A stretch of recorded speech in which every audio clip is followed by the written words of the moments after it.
আজকের একটা বিশেষ দিন, তাই একটু সাজুগুজু করে নিয়েছি।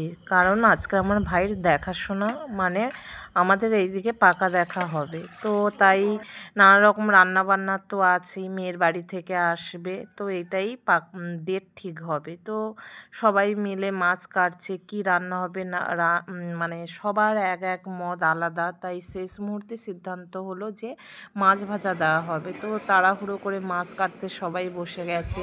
এবার আমি বাড়িতে সাজুগুজু করে ঘুরলে কি হবে, আমাকেও তো একটু কাজকর্ম করতে হবে। আমার দায়িত্ব ছিল শরবত করা।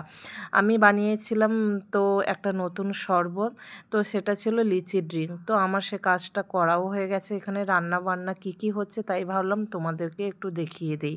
হয়েছিল বাটা মাছ ভাজা, তারপরে ডাল হয়েছিল, দই কাতলা, মাংস, চাটনি, পাঁপড়, মিষ্টি, 2-3 রকমের মিষ্টি ছিল। তো এইভাবে নানা রকম, ও আচ্ছা, পটল আলু ভাজা, নানা রকম রান্নাবান্না চলছে।